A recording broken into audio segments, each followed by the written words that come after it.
Compte tenu des informations qui m'ont été données par Météo France et compte tenu de l'intensité du phénomène cyclonique qui nous approche, j'ai effectivement décidé la mise en œuvre de l'alerte rouge cyclonique à partir de 20 h. L'alerte rouge, ça signifie que nous allons tous devoir nous confiner. Il faudra donc rester chez soi. On a quelques heures pour identifier le lieu où on va se confiner. Je vais redire un certain temps parce que ça ne va pas durer juste quelques heures ce confinement. Et donc c'est votre domicile si c'est un lieu sûr.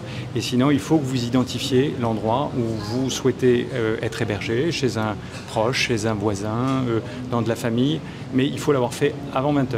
Un centre d'hébergement, le cas échéant, ils vont être ouverts par les mairies dans chaque commune si vous n'avez pas de lieu sûr. Je décrète l'alerte rouge à partir de 20 h et je peux d'ores et déjà indiquer que cela va durer puisque compte tenu de l'arrivée du phénomène cyclonique et de son intensité, il est prudent de se mettre à l'abri dès ce soir. Il ne sera pas prudent d'être dehors demain puisque c'est au moment où il sera le plus près de nous et vraisemblablement il ne serait pas prudent non plus de sortir à partir de demain soir. Donc ça veut dire qu'on va devoir rester en confinement au moins jusqu'à mardi matin. Donc de dimanche soir à mardi matin, 36 h. Vous avez constitué vos réserves, vous avez vérifié vos équipements essentiels. Maintenant, il faut chacun vérifier son domicile, vérifier qui il tient, avoir prévenu ses proches pour dire où on est, être capable aussi, compte tenu de l'intensité du phénomène, et si jamais il y avait dégradation de votre domicile, de se mettre à l'abri dans un lieu sûr, la pièce la plus sûre, la plus isolée. D'avoir le cas échéant, si le phénomène est trop intense, des matelas ou une table sous laquelle se mettre. Voilà, je ne veux pas créer d'inquiétude excessive. On a tous l'espoir qu'il n'y aura pas ce phénomène aussi intense que je le dis. Mais si je le dis, c'est que ça peut arriver. Madame la directrice de Météo France a évoqué des phénomènes que certains ont connus dans le passé avec Firiza ou avec Génie en 1962.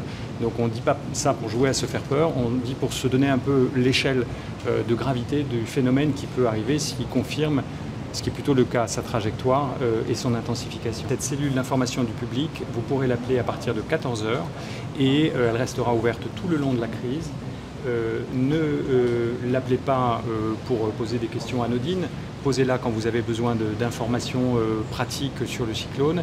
Et évidemment, ce n'est pas un numéro d'urgence. Si vous êtes exposé à un risque, si vous êtes en insécurité, si vous avez besoin de l'intervention des forces de secours, le 15, le 17, le 18, ce n'est pas un numéro d'urgence que d'appeler la CIP. En revanche, si ce n'est pas une urgence, appelez la cellule d'information du public sur le numéro que vous rappellerez tous.